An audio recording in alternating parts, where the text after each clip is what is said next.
Hey, salut monsieur, madame, vous, c'est Ilikia! J'ai décidé de partir une nouvelle série. Ouais, tu parce que j'en ai pas assez sur ma chaîne des séries. Et cette série, comme vous l'avez vu dans le titre, ça va être la série J'ai connu quelqu'un qui... Et là, chaque vidéo, ça va être quelqu'un qui faisait ou était quelque chose de spécial, on va dire. Ça risque d'être très drôle et très genre... Sérieux! La première personne dont je vais vous parler, c'est j'ai connu quelqu'un, en fait une famille, qui avait... 76 chats! Ouais, 76! Oh! La personne vivait dans une espèce de petit chalet suisse. Ben, c'est pas en Suisse, mais on appelle ça un petit chalet suisse. Un petit chalet en bois rond, là, tu sais, en campagne. Et la personne avait 76 chats. Mais après ça, on en a eu plus que ça. C'est juste que quand on les a comptés, ce fois-là, il y en avait 76 puis ça m'a marqué. J'étais kid. C'était une mère qui était enseignante dans une école, c'était des anglophones et il y avait son mari et il y avait un enfant unique, un garçon. Le garçon était peut-être, je pense, comme 3 ans plus vieux que moi. Et là, une petite cabane en bois rond comme ça, qu'est-ce que vous pensez que ça fait avec des chats? Là, évidemment, ces chats-là, c'était pas des chats opérés, donc ils faisaient des bébés et des bébés, fait que je te dis, ça s'est rendu dans une centaine, là, 100 quelques chats, si c'est pas 200, là, ça a monté vraiment plus haut. Mais 76 en même temps, dans la maison! Ouais, dans une petite cabane, là, c'est pas gros, là, c'est un salon cuisine à air ouverte, c'est comme un petit chalet, et il y a une mezzanine, genre, qui a comme une petite pièce, là, au 2e étage, et à air ouverte aussi. Il y avait une pièce pour la salle de bain, puis un vieux sous-sol pas très haut dans lequel on, tu sais, en ciment, parce qu'on pouvait mettre du bois pour chauffer, puis ces choses-là. C'était pas très gros. Et là, tout est en bois, là, même la rampe pour aller à la mezzanine, c'est en bois rond, puis toute la table est en bois, le comptoir est en bois, tout est en bois. Et là, 76 chats avec des griffes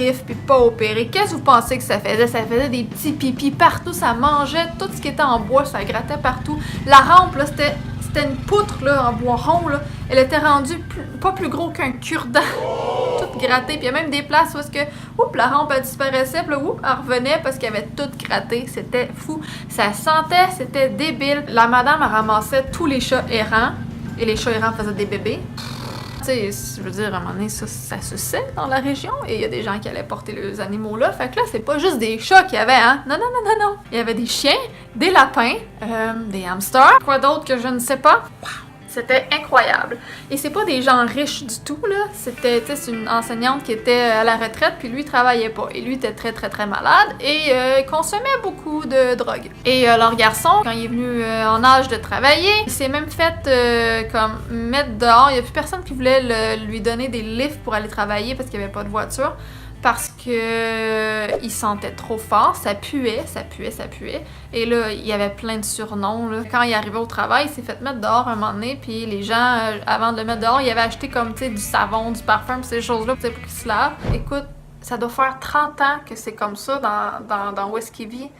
Même s'il se lave, là, c'est imprégné, c'est... On rentrait là, et quand j'allais chez eux, c'était comme...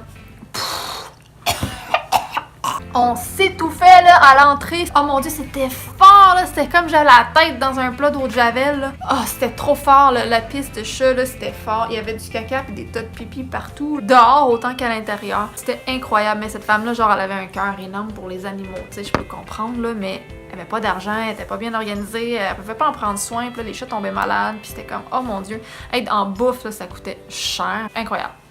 Hey, ça m'a marqué, là, tu sais, en dehors de leur maison, il y a comme un fossé au bord de la rue, c'est comme, l'eau, la toilette coule là-dedans. C'est comme ça, là, en campagne, parce que là, ça coule, puis là, ça va tout le long de la rue, puis quand c'était moindrement humide dehors, ou s'il y avait du vent, ça pouvait sentir pendant 2-3 km, l'odeur de pisse de chat.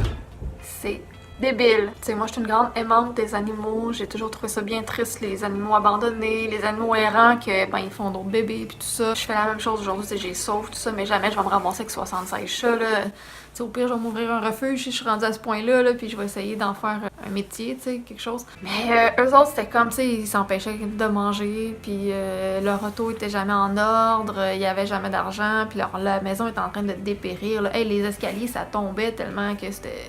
Il n'y a plus rien qui tenait, là. Tu sais, elle avait honte de faire venir les gens chez eux, tu sais. Fait que j'imagine, parce que, écoute, quelqu'un rouvre... Tu fais juste rouvrir la porte de ça. Déjà, t'es dans le cours, ça sent à la plein nez, là. Mais imagine, tu rouvres la porte L'odeur est incroyable, puis des fois c'est pire que d'autres, fait que souvent elle laissait pas les gens entrer. Ça doit être gênant, là. Puis cette femme-là, elle avait l'habitude de cuisiner du pain. Elle cuisinait toujours du pain, tout genre de pain.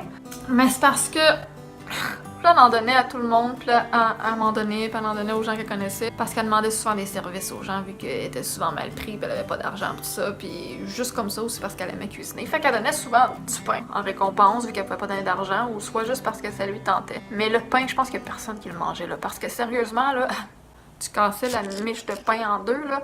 Il y avait des motons de poils de chat dedans. Mais écoute, il y a des poils partout dans la maison, là. Et que tu mangeais ton pain, là, puis il y avait plein de poils de chat. Il devait y avoir une tasse de poils de chat dans une petite miche de même, là. C'était débile, là. Puis comment que la personne fait pour pas s'en rendre compte en cuisinant puis donner ça aux gens? Ah, mon Dieu! Puis tu sais, les lapins aussi, là, dans la maison, ça aussi, ça gruge pas mal, là. Fait que c'est ça, c'était ma première vidéo sur J'ai connu quelqu'un qui... Est-ce que vous avez connu quelqu'un comme ça? Aujourd'hui, les deux adultes sont décédés. Le garçon, je sais pas ce qui est devenu de lui. Aujourd'hui, c'est un homme, là, il est plus âgé que moi. Mais je sais pas ce qui est devenu. Aux dernières nouvelles, moi, il était devenu un punk avec le gros mohawk. Puis il y avait pas d'endroit où habiter. Genre, il voyageait, il a fait comme un peu le tour du Canada. Puis il était gros, puis il a perdu du poids, puis il était devenu comme vraiment travaillant physiquement. Mais tu sais, il faisait des contrats, des job-ins à son compte ici et là. Mais je sais pas où il habitait, je sais pas, j'ai pas eu de nouvelles.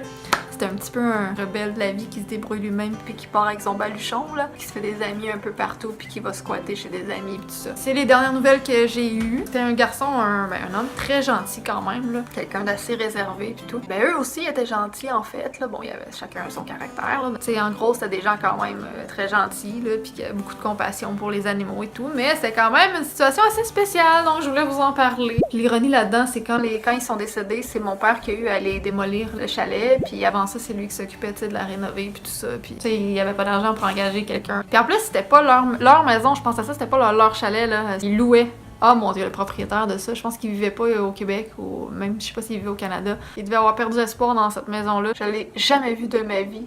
Je sais qu'il louait, mais j'ai jamais vu le propriétaire, il était jamais là. Puis il a fait faire des travaux, genre par mon père, mais genre à distance. Quand ils ont décédé, là, il a fallu qu'elle aille à la maison, j'imagine, mais là, moi, c'est sûr que j'étais pas du tout dans ce coin-là, là. Moi, je reste plus du tout à la même place, là. Fait que c'était mon anecdote. On se voit dans une prochaine vidéo de la série Je connais quelqu'un qui. Puis attendez-vous à entendre des histoires très, très, très spéciales. Vous voulez pas manquer ça. Bye!